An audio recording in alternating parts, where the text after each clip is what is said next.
pues nada más como un recordatorio, cómo vamos. La letra D de discípulos, Dios en primer lugar. La I, invertimos. La S, servimos. La C, confiamos. La I, invitamos. La P, predicamos. La U, estamos unidos. La L, leemos. ¿Verdad que le vamos a leer?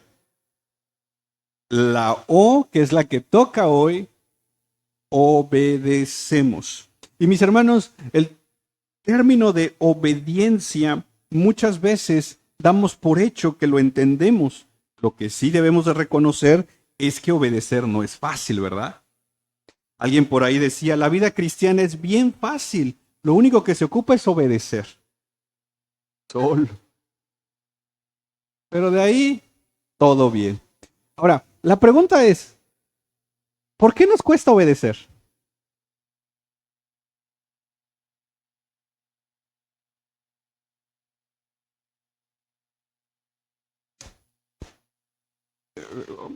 Alguien en una plática sobre matrimonio decía un pastor que en el matrimonio es literalmente dos reinos que no quieren ceder su poder. Y el punto es encontrar esos puntos de equilibrio. En la vida cristiana es como un poquito parecido. Son dos reinos. El reino de Dios y tu reino. Y la lucha es quién va a ganar. El reino de Dios viene de una manera aplastante sobre nuestras vidas. Y uno diría que lo ideal es uno rendirse. Pero no lo hacemos. Luchamos. Y por ejemplo, Dios nos dice, ama a tu prójimo. Y entonces en mi reino dice, ¿pero por qué? ¿Ven cómo luchamos? El rey que viene dice, no te dejes de congregar. Mi reino dice, no tengo tiempo, no puedo.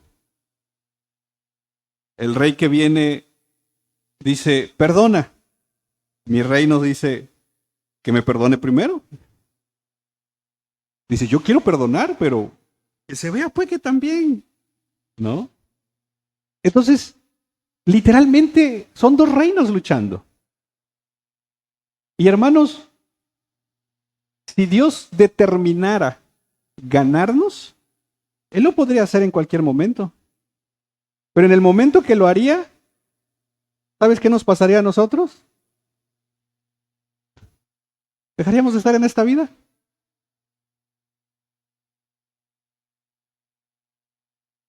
Porque hasta el último día de nuestra vida estaremos luchando.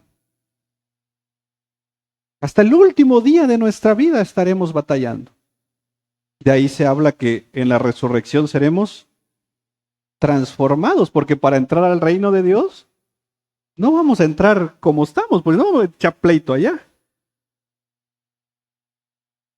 ¿Te imaginas que entremos así como estamos a las calles de oro? Puro bache al rato es acá.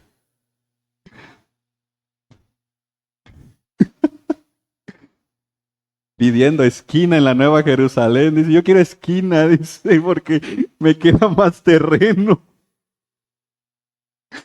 ¿No?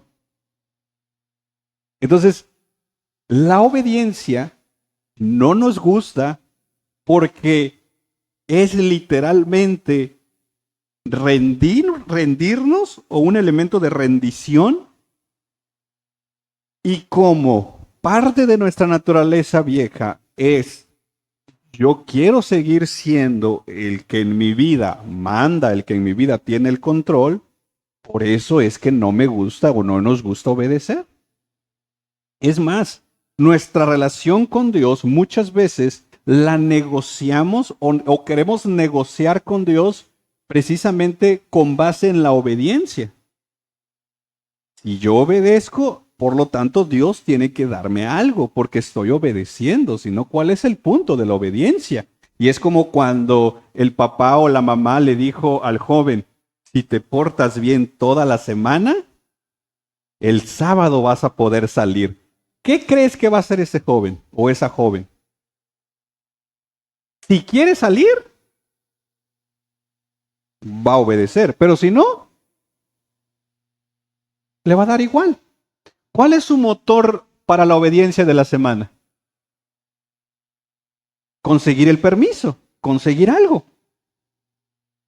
Y muchas veces nuestro motor de la obediencia, y tenemos que ser sinceros acá, es conseguir algo.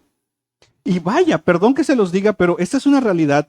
En general en la iglesia, no estoy hablando de una en específico, en general en la iglesia, cuando mi propósito es llegar a ser predicador o llegar a ser líder o llegar a estar en el ministerio de alabanza o llegar a estar en un ministerio y me dicen, para llegar a ese puesto tienes que hacer todas estas cosas. Si realmente quiero eso, voy a obedecer. Porque entonces, ¿qué argumento me va a decir la otra persona? Tú no puedes, y voy a decir, si cumplí con todo. Pero no tienes el llamado, pero cumplí con todo.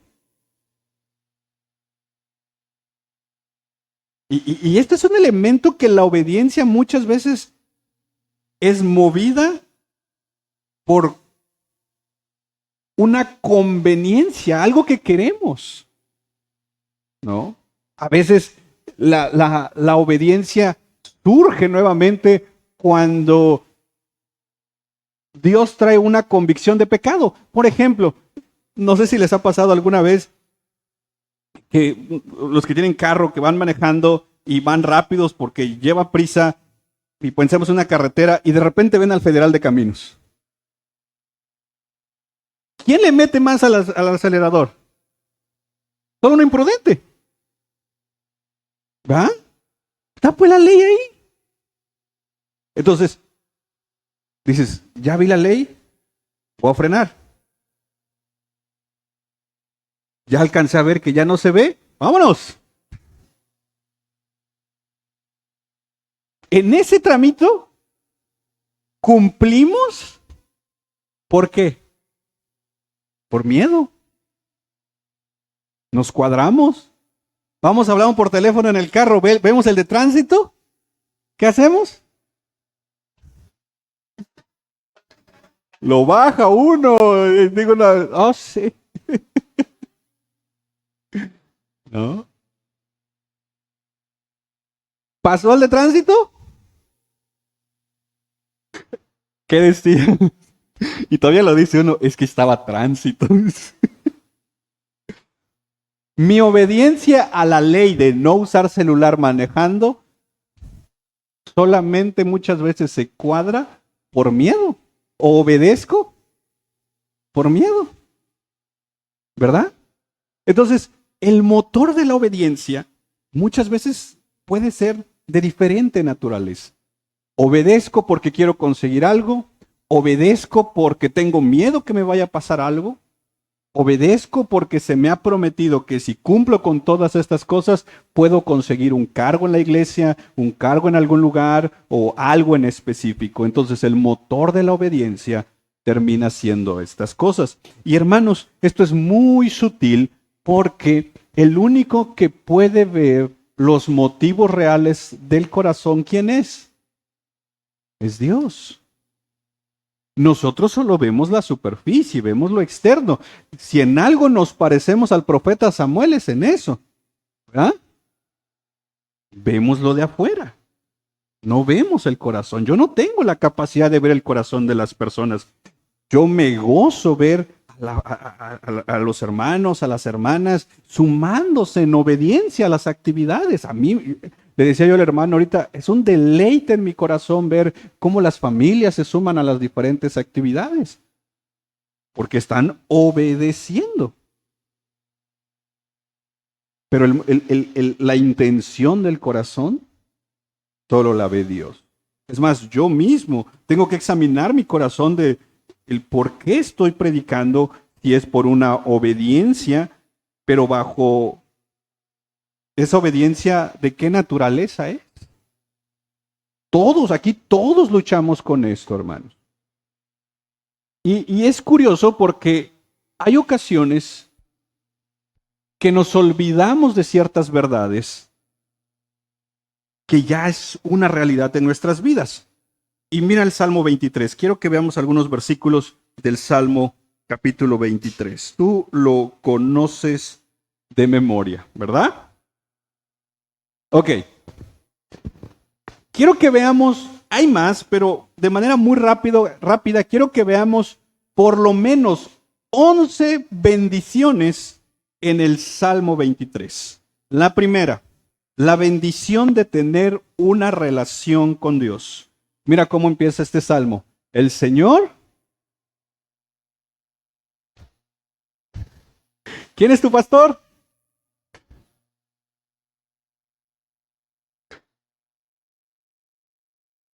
¿Quién es su pastor?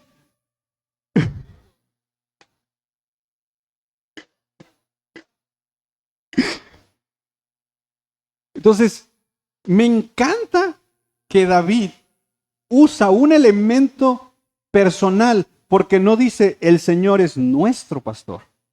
Él dice mi pastor. ¿Y eso de qué nos está hablando? De una relación. Es como cuando tú dices, oye, ¿conoces a esa persona? Sí, es mi amigo.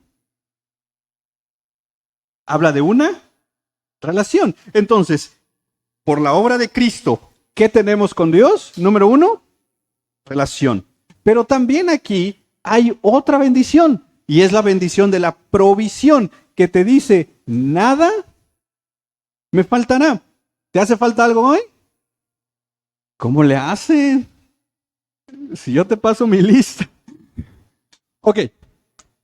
Porque aquí tenemos que entender que el elemento de la provisión tiene que ver con las necesidades más profundas del corazón. Él suple todo lo que nuestro corazón necesita. Entonces, número uno, ¿qué bendiciones tenemos? En Cristo Jesús tenemos una relación con Dios, tenemos una provisión para las necesidades más profundas del corazón. Verso 2. En lugares de verdes pastos me hace y junto a aguas de reposo me conduce. Esto habla de poder, de tener en Él, en su presencia, un descanso. El poder llegar y decir, Señor, hoy no me siento bien. Te rindo todo esto, te entrego todo esto. Y la promesa que Él nos da es que a nuestra alma encontraremos un reposo, encontraremos un descanso. Esto es lo que está diciendo aquí. Entonces, tenemos una relación con Dios, tenemos una provisión que viene de Dios, tenemos un descanso en la presencia de Dios, pero el versículo 3 nos da otra bendición. ¿El qué cosa? La bendición de la restauración tiene que ver con elementos de decir, Señor, me pasó esto, o me ha pasado esto, o a lo largo de mi vida me ha pasado estas situaciones. Él es poderoso para restaurar a nivel de nuestro corazón elementos que muchas veces los hemos perdido por situaciones en la vida. Como por ejemplo, hay gente que dice, me fue mal en el amor, ya no creo poder volver a amar. ¿Has escuchado esas frases? Me fue mal con esto, no creo que pueda volverlo a hacer. Bueno, ¿sabes qué es? Dios es tan poderoso para restaurar cosas en nuestro corazón. Pero no solo hay elementos de restauración. Mira lo que dice aquí, me guía por senderos de justicia. Entonces hay un elemento de guianza. Verso 4. Aunque pase por el valle de sombra de muerte, no temeré mal alguno, porque tú estarás conmigo. Esto habla de un acompañamiento en los momentos más difíciles, en los valles de sombra de muerte. Tenemos un acompañamiento, pero también tenemos la bendición de ser alentados por Él. Tu vara y tu cayado. Este es el elemento de su presencia que nos fortalece para seguir adelante en medio de situaciones que simple y sencillamente no podemos o no tenemos la fuerza para seguir. Él nos acompaña, pero no solo es el hecho de decirnos, aquí voy contigo, no, Él es, aquí voy contigo, pero te aliento, te fortalezco para que sigas adelante. Verso 5. Tú preparas mesa delante de mí en presencia de mis enemigos. La Reina Valera dice en presencia de mis angustiadores. Y esto habla del elemento de la providencia. La providencia tiene que ver en el control soberano de todo lo que Dios hace y en medio de cualquier situación recordar que Él tiene el control de todo. Esta es la providencia del Señor. Pero también dice, has ungido mi cabeza con aceite, mi copa está rebosando, y este es un elemento que conecta con la presencia del Espíritu Santo. La bendición que nos marca aquí es el hecho de su presencia. Él está con nosotros. Verso 6. Ciertamente el bien y la misericordia me seguirán todos los días de mi vida. Eso habla de la misericordia que se renueva cada día de nuestras vidas, pero también habla de la esperanza que tenemos que cuando todo esto termine, ¿dónde estaremos? En su casa. Ahí moraremos. Entonces, mira las 11 bendiciones que hay en el Salmo 23. Por la obra de Cristo tenemos relación, provisión, descanso, restauración, guianza, acompañamiento, aliento, providencia, su presencia, su misericordia, y tenemos esperanza. Todas estas bendiciones ya las tenemos. ¿Qué hicimos para merecerlas? Pero quisiera responder una pregunta. ¿Qué es lo que mueve a Dios para darnos todo eso? ¿Nuestra obediencia? ¿Te imaginas que estas 11 bendiciones del Salmo 23 estuvieran condicionadas a nuestra obediencia?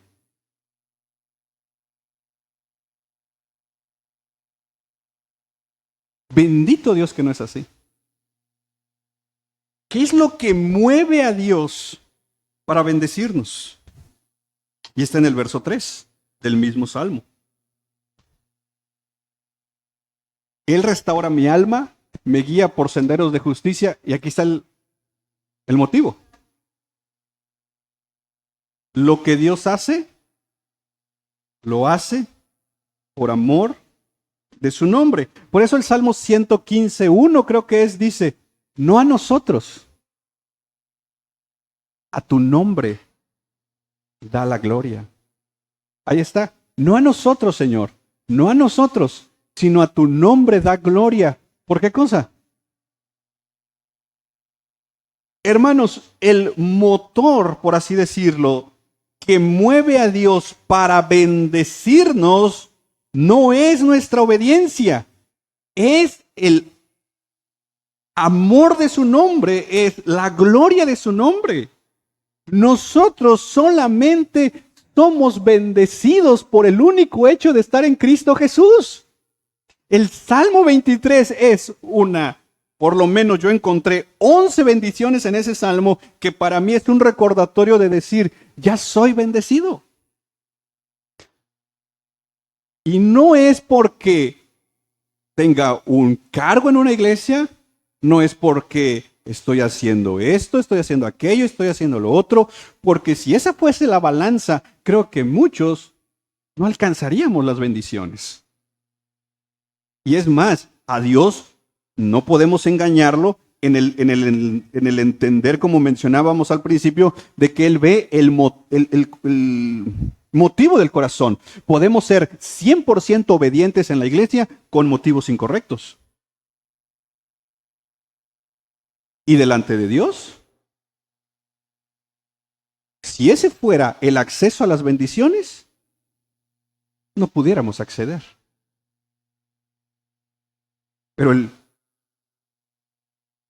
la razón por las cuales nosotros somos bendecidos es por amor de su nombre.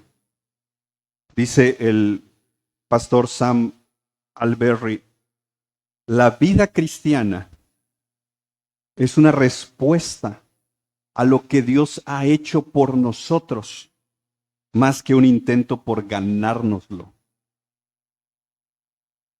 La vida cristiana es una respuesta a lo que Él ya hizo por nosotros. ¿Qué ha hecho por nosotros? Ya lo dijimos, nos dio una relación, provisión, descanso, restauración, guianza, acompañamiento, aliento, providencia, presencia, misericordia, esperanza. ¿Cómo respondemos ante estas bendiciones? Estas bendiciones ya son tuyas. No hiciste nada para ganarla. Estas bendiciones ya están sobre ti, vaya. ¿Cómo respondemos ante esta verdad bíblica?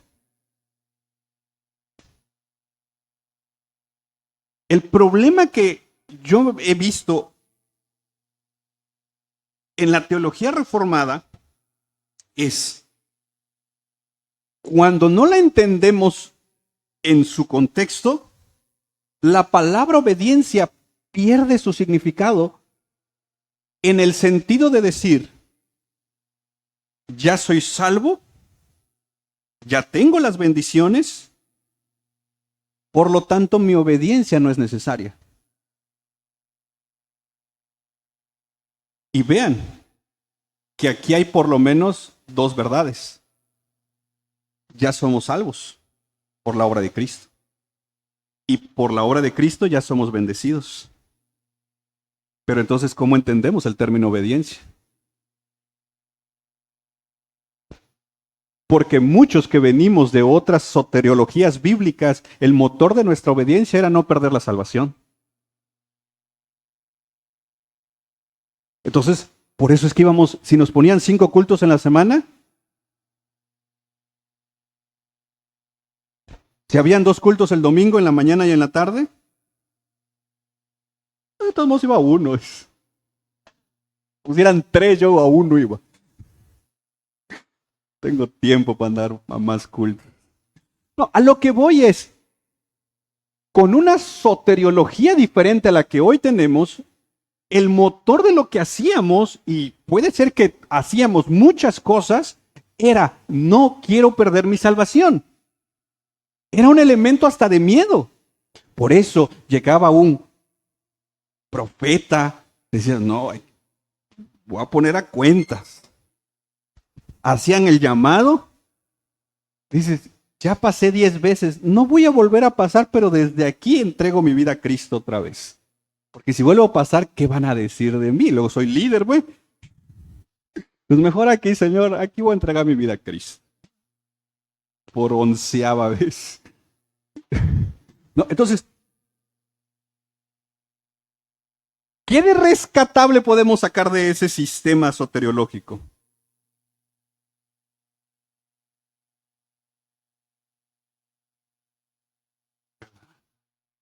Ahora, por el otro lado, una soteriología reformada que nos dice, fuimos escogidos, ¿cuándo? Si tenemos el sello del Espíritu, nuestros nombres están escritos, ¿para qué obedezco?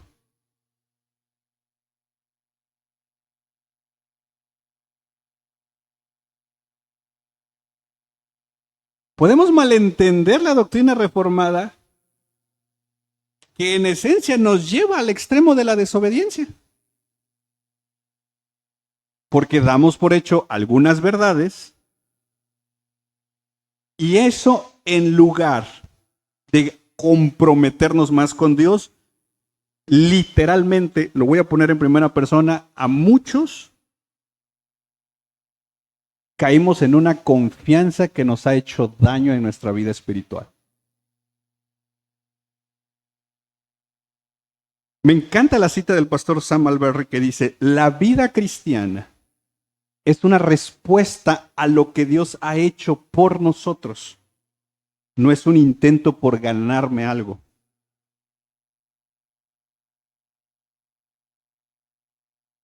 Y como decíamos el domingo, hermanos, perder de vista quién es Dios afecta mi vida cristiana. Si se nos siguiera enseñando que nuestra vida cristiana dependiera, por ejemplo, de tu servicio, de tus disciplinas espirituales, de tus ofrendas. Por eso es que muchos nos decían, había que ir a orar a las 3 de la mañana e íbamos. Por eso muchos nos decían, hay que salir a evangelizar a los parques, hay que salir a evangelizar a las calles con tu cartulina, con tu regalo de abrazos, la estrategia que tú... Y ahí íbamos. Porque el motor de nuestro corazón era, tengo que ganarme algo, tengo que decirle a Dios, Señor, mira, está bien, no lo hice al 100, pero algo hice. Es más, aquí traigo la lista de los que gané.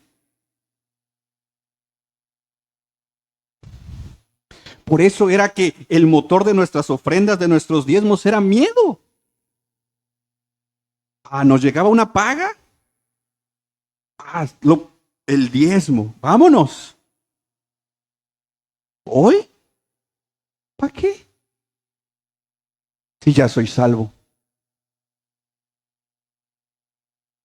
¿Ven cómo una mala interpretación de una sana teología, de una sana doctrina, termina haciéndonos desobedientes? ¿Cómo es posible que la sana doctrina convierta a cristianos más desobedientes? Entonces, perdón que te lo diga, si la sana doctrina nos convierte en malos cristianos, no es sana doctrina. No es posible porque Jesús dijo que el árbol bueno, ¿qué va a dar? ¿Y el árbol malo?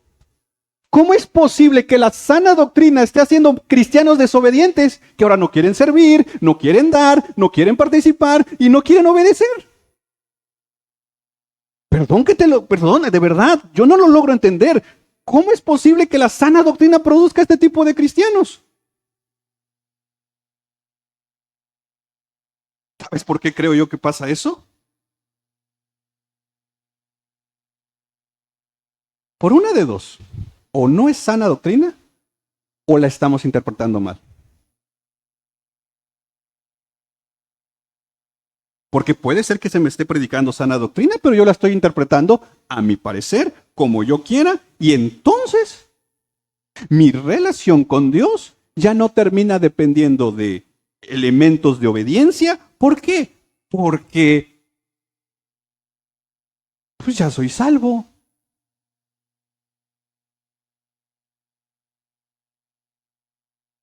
Porque ya Cristo me salvó antes de la fundación del mundo.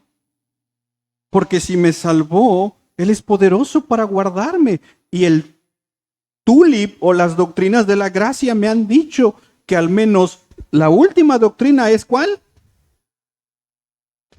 ¿Cuál es la última doctrina del tulip?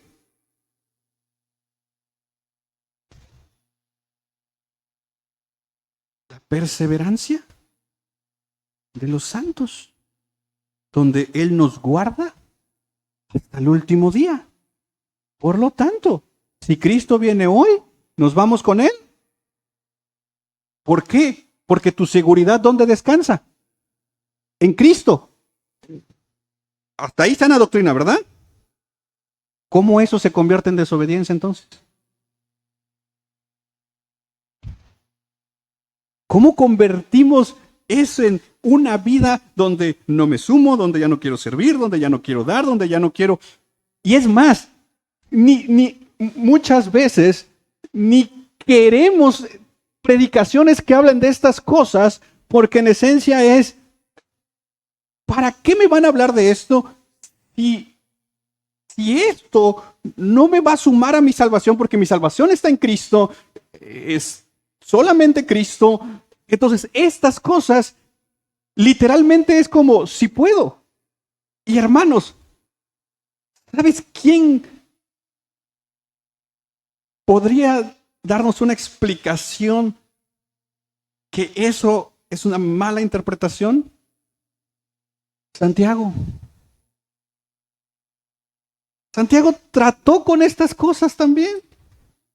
Y vamos a ver un poquito en los próximos domingos, porque eso es lo que le pasaba a Israel. Pero Santiago trató con un pueblo que decía, somos el pueblo elegido. Por lo tanto, ya no hay que hacer obras. Y entonces Santiago, de manera muy diplomática, nos dice, ¿tienes fe? ¿Y es reformada tu fe? Muéstrame tus obras. ¿Crees? ¿Sabes quién también cree? Los demonios. Y es más, los demonios, cuando escuchan el nombre de Jesús, tiemblan. Cuando Jesús le decía al demonio, vete para allá, ¿qué hacen los demonios? Y cuando a nosotros se nos dice, ¿hay que hacer esto? No, no puedo. Tengo otras cosas que hacer. Tengo mis prioridades y no, eso no está en mis prioridades. Ahí después, sí puedo.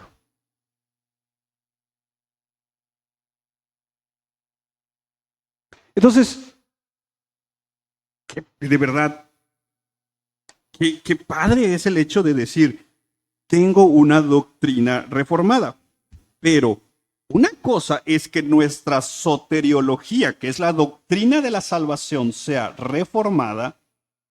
Otra cosa que dentro de yo lo pondría dentro de la eclesiología, soy desobediente y aquí pueden pasar algunos elementos, de decir, o estoy luchando a un nivel de mi corazón de obedecer la palabra de Dios, pero estoy pidiendo ayuda, están caminando conmigo, me están ayudando a ver mi pecado, hay gente que me está que estoy rindiendo cuentas y entonces estoy sumándome a que mi obediencia vaya creciendo porque me está costando mucho, o a nivel mente tengo una soteriología reformada que no ha bajado a mi corazón, por lo tanto siempre voy a encontrar una justificación para no sumarme, para no caminar con nadie, para yo hacer lo que yo quiera, porque al final lo que, como decíamos al principio, lo que quiero que se establezca no es el reino de Dios en mi vida, lo que quiero que se establezca en mi vida es mi propio reino. Desde mi soteriología reformada, o voy a ponerlo así, desde mi calvinismo a una desobediencia. Y entonces somos, lo voy a poner, me voy a poner yo ahí, soy un calvinista desobediente. Está padre el título, ¿no?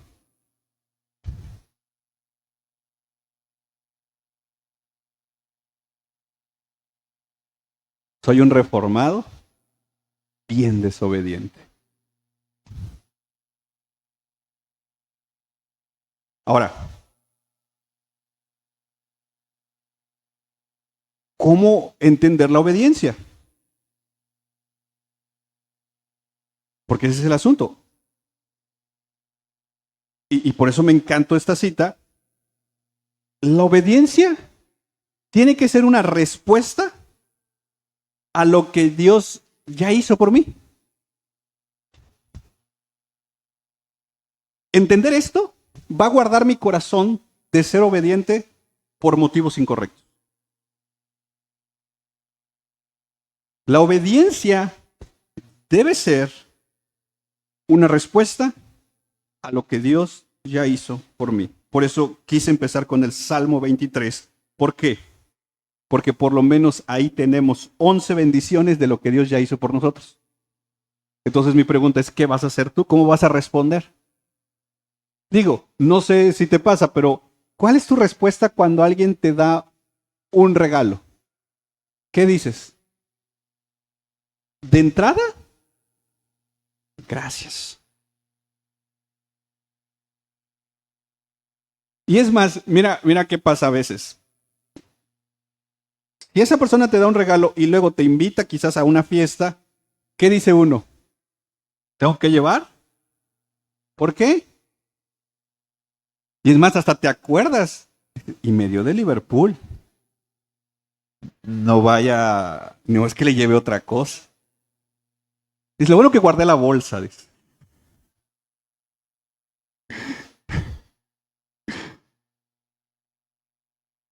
Pero, ¿qué es lo que quiero demostrar ahí? Que hay una respuesta. ¿Verdad? Ahora, voy a poner un ejemplo chafa. porque no encuentro cómo ejemplificar mejor esto. Creo que no hay, es incomunicable el tema de la salvación, pero imagínate que hay una persona que está condenada a muerte en la cárcel por el delito que tú quieras, pero su condena es muerte. Y entonces llega una persona y dice, yo voy a pagar por esa persona para que esa persona salga. Y dicen, pues lo único que puedes hacer, porque como no alcanza fianza, es cambiando. Para que esta persona salga, tú entras y te vamos a matar a ti. Esa es la única forma. Y esa persona dice, va. Entonces esta persona sale, esta otra persona entra y matan a esta persona. Esta persona que salió, ¿cuál debería ser su respuesta lógica?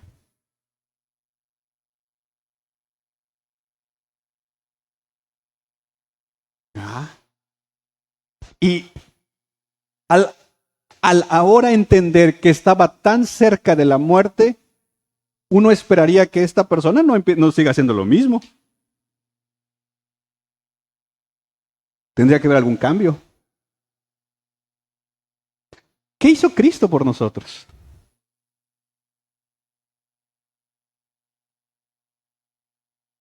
Nosotros merecíamos la muerte,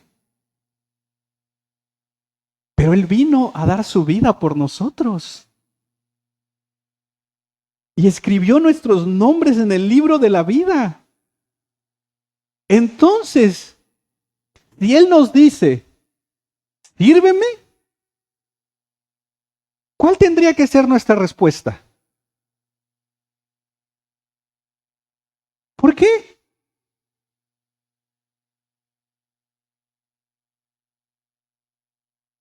Porque mi vida se la debo a Él.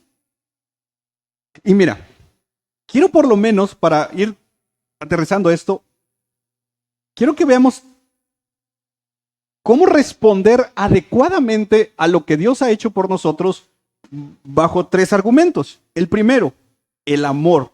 Juan 14:15. ¿Puedes poner Juan 14:15, por favor? Ese es Jesús hablando. Y aquí está. Si ustedes me aman, ¿cuántos amamos a Dios? ¿Por qué lo amas? ¿Por lo que te va a dar? ¿Por qué lo amas? Por lo que ya hizo por ti, ¿verdad? Por lo tanto, Él dice, si me amas,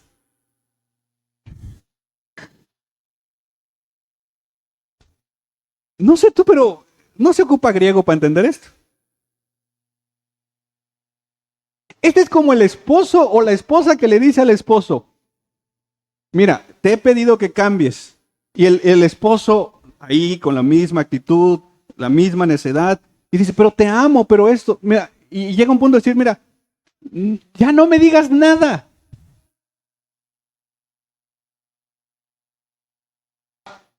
Hazlo, cambia.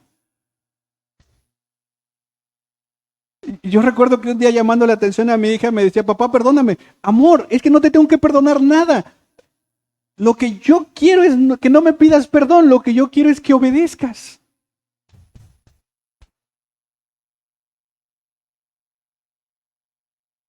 ¿Cuántos amamos a Dios?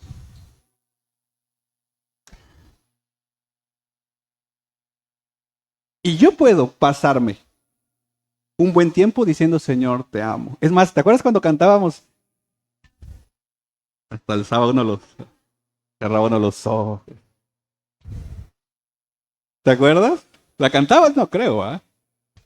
Hasta lloraba. El Señor me tocó. No sé.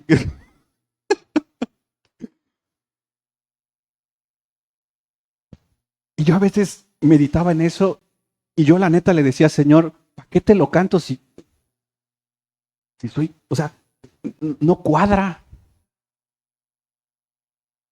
¿De qué sirve que yo te diga que te amo más que a mi vida si a la primera que tú me pides algo, no te obedezco?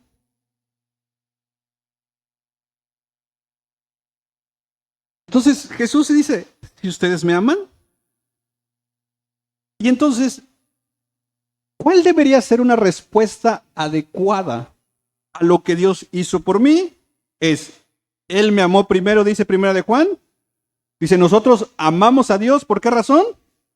Porque Él nos amó primero. Entonces, mi respuesta a su amor debería de ser amor. Él me ama. Primera de Juan. Nosotros amamos a Dios, ¿por qué?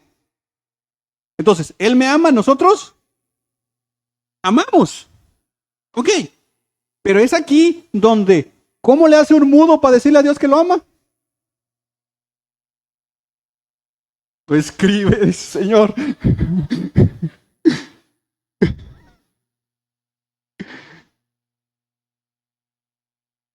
Claro, que a nivel de matrimonio es importante las palabras y es importante decirle a la otra persona te amo, pero el te amo, y esto ya lo hemos visto, hermanos, la palabra amor es un verbo que tiene que conectarse con otro verbo para entonces decir te amo, voy a hacer esto.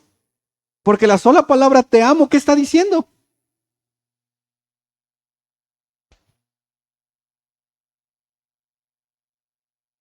O sea, si una persona te dice, te amo, ajá, ¿eso qué significa?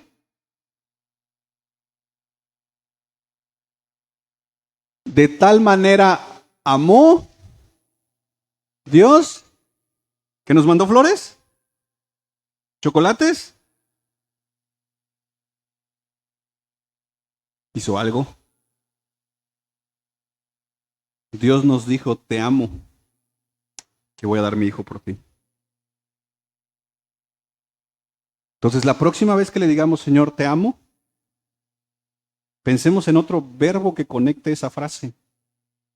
Señor, te amo y por lo tanto voy a hacer, tú sabrás qué vas a poner. Pero no solo nos quedemos con te amo. Entonces es en primer lugar una obediencia que es una respuesta al amor de Dios. Amamos a Dios. No dudo de tu amor por Dios, pero tiene que ir conectado a acciones. Salmo capítulo 100.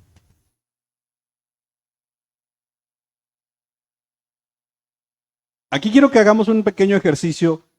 Tenemos unos minutos. Que vayamos viendo, por ejemplo, los verbos que aparecen, las acciones que aparecen aquí. Aclamen con júbilo al Señor toda la tierra. Verso 2. A ver, ¿puedes poner otra vez el verso 1, porfa? Quiero que veamos los verbos. ¿Cuántos verbos hay ahí? ¿Acciones? Uno, ¿no? ¿Cuál es? Ok, es cantar. Verso 2. ¿Cuántos verbos hay ahí? ¿Cuáles son? Servir y venir ante Él. ¿Ya? Ok. Verso 3.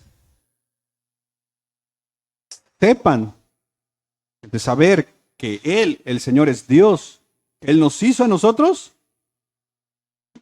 y no nosotros a nosotros mismos. Aquí hay un elemento de pertenencia. Pueblo suyo somos. Sepan esa verdad. Verso 4. Entren por sus puertas quejándose. ¿Cómo debemos de entrar a su presencia? Y a sus atrios, denle, bendigan su nombre. Verso 5. ¿Por qué razón tenemos que hacer todo esto? Entonces, la razón de alabar a Dios, de servir a Dios, de conocer la obra de Dios, de entrar a su presencia, que ahí podríamos elementos de la disciplina espiritual como oración, lectura de la palabra, la razón de todo eso tendría que ser el de decir, Señor, voy a servirte, voy a orar, voy a estudiar la Biblia, me voy a congregar, voy a hacer esto, voy a dar esto por una razón, porque estoy agradecido por lo que hiciste, por mí. Eso termina diciendo el verso 4. Entren por sus puertas con acción de gracias. Denle gracias. ¿Cuál es la razón? Porque el Señor, yo te invito a que cuando puedas, detente un momento en tu día y en tu teléfono, en tu diario, donde sea, o en tu Biblia. Haz una pequeña lista de por lo menos 10 cosas que Dios ha hecho por ti en ese día. El problema es que la tendencia que tenemos es a ver lo que Dios no ha hecho y nos olvidamos de lo que Dios ya hizo.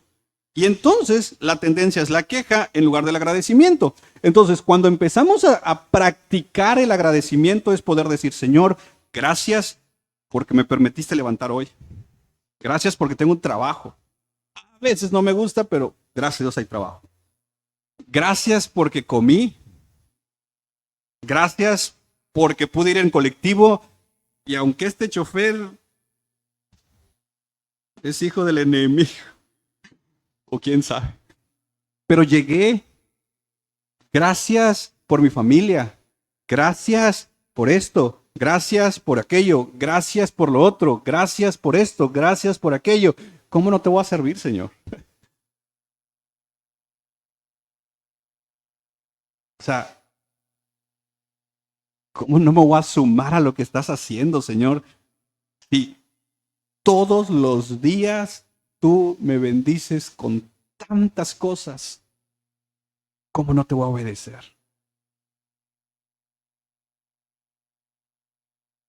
Entonces, una respuesta adecuada debe ser el agradecimiento. Señor, estoy agradecido contigo por todo lo que has hecho, por todo lo que estás haciendo y por todo lo que harás. Por lo tanto, Señor, claro que me voy a sumar a tu obra, claro que voy a compartir tu evangelio, claro que voy a orar, claro que voy a hacer esto, claro que voy a servir, claro que voy a dar. Si tú quisieras, ahorita me puedes quitar todo, pero me estás diciendo que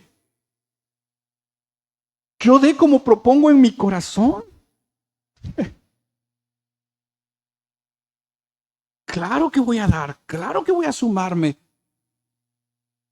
Pero cuando por el otro lado solo veo lo que no tengo, Señor, pero es que no tengo esto, pero es que no tengo aquello, pero es que no tengo esto, porque... Y entonces nuestra forma de hacer teología es hacer acuerdos con Dios. Es, como no tengo esto, entonces es, Señor, yo te doy esto, pero si me das esto.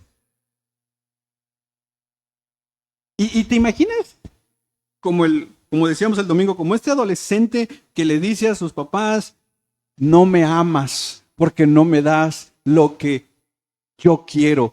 Y los papás dicen, a ver, tienes 15 años,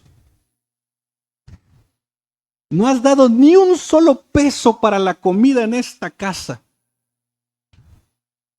No has dado ni un solo peso para pagar renta, luz, teléfono, internet. Y ahora resulta que porque no te doy lo que tú quieres, ahora resulta que no te amo.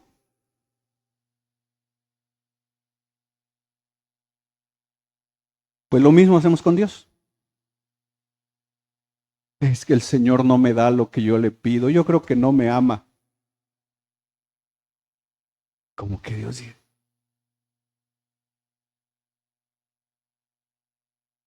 te di mi hijo. Yo creo que ese que le digamos es que yo creo que no me ama es una ofensa a Dios, hermano. Eso de condicionar mi tiempo, mi esfuerzo, mi dinero, condicionarlo a Dios. Digo, bendito Dios que no nos pide el 100% de todo, aunque Él tiene el derecho de hacerlo. Pero imagínate en la semana, ¿cuánto tiempo nos pide para el culto?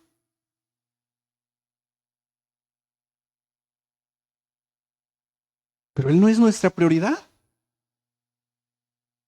O solo estoy viendo lo que no tengo, por lo tanto, mi vida, mi devoción hacia Dios va a cambiar hasta que me dé lo que no tengo. Pero una respuesta correcta, ya dijimos, es el agradecimiento. Una última, una respuesta correcta a lo que Dios ha hecho es obedecer para tener un testimonio. Primera de Pedro, ve conmigo a la primera carta del apóstol Pedro. Capítulo 2, verso 9. Y nuevamente aquí vemos este patrón de, como hemos dicho algunas veces, los imperativos deben de nacer de los indicativos. Es decir, los mandamientos nacen de lo que Dios ya hizo por nosotros. Y aquí está este patrón de esta argumentación. Verso 9 del capítulo 2. Mira lo que dice. Pero ustedes, ¿qué dice? ¿Van a ser? Son. ¿Eso qué significa? Que ya. ¿Qué somos? Un linaje especial. Si estuviéramos en otra iglesia dirían son príncipes y princesas. Bueno, real, nación, pueblo, para posesión de Dios. Es decir, dice Dios, ustedes ya son eso para mí. ¿Estamos de acuerdo ahí? ¿Cuál es el propósito? ¿A fin de qué? ¿De dónde nos llamó? A su luz admirable. Verso 10. Ustedes, en otro tiempo, ¿qué? No eran pueblo, pero ahora, en otro tiempo no habíamos recibido, pero ahora, verso 11. Amados. Fácil el apóstol Pedro pudiera decir, amados, su obligación es. Esa es la lógica.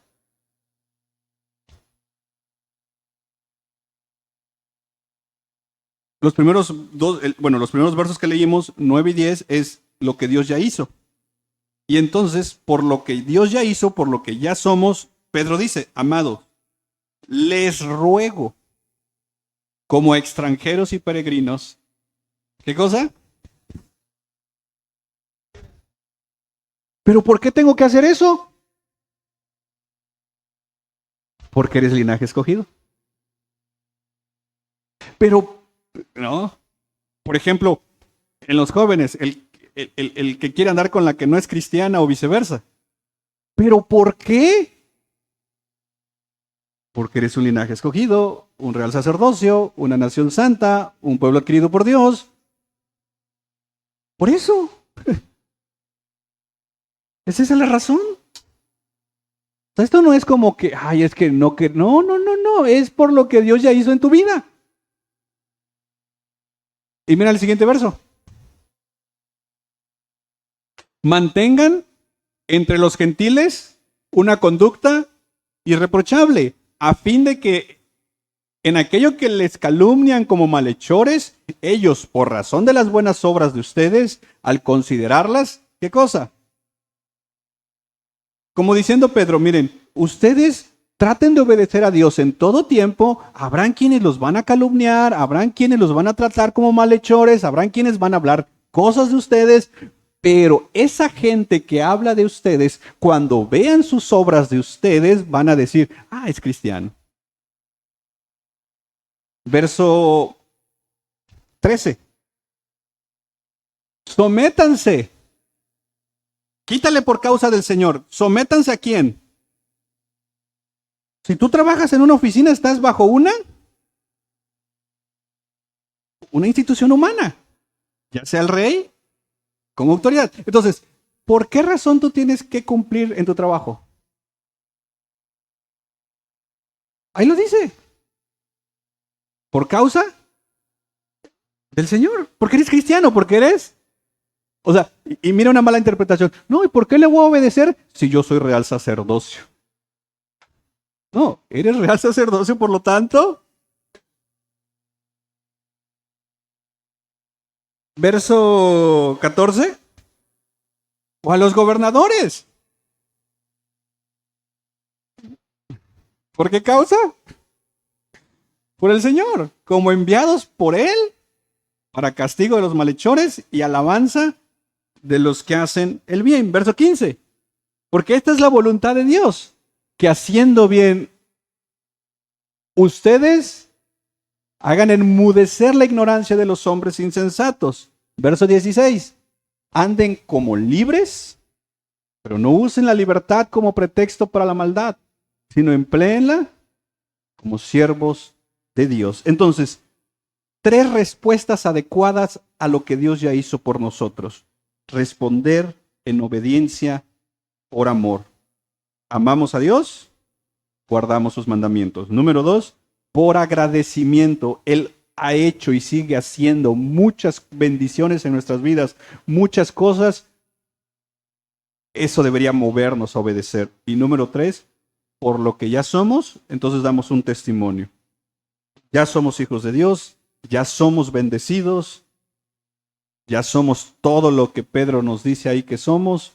Nuestra respuesta debería ser obediencia. ¿Te parece si oramos? Que Dios nos ayude a ser obedientes. Padre, perdónanos porque si te somos bien sinceros, muchas veces no somos obedientes. La verdad es que luchamos para ser obedientes. En algunas cosas sí. Y perdónanos porque creo que muchas veces somos obedientes en lugares seguros. Analizamos el costo de nuestra obediencia y si no nos afecta, entonces obedecemos. Perdónanos porque a veces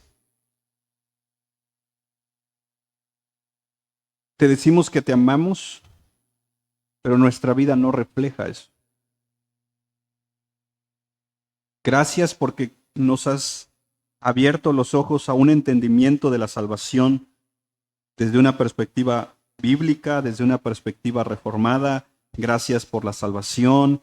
Gracias por escribir nuestros nombres en el libro de la vida.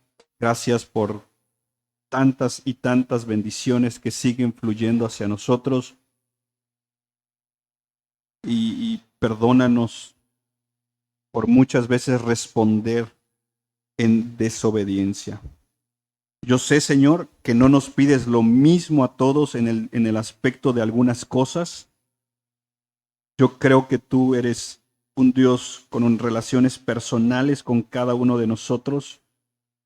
Y creo, Señor, que a todos los que estamos acá nos estás llamando a dar pasos de obediencia en una dirección que muchas veces por falta de fe no lo hacemos. Pero aquí estamos para pedirte, Señor, que nos ayudes. Te necesitamos. En el nombre precioso de Jesús. Amén y amén. Dios los bendiga, mis hermanos.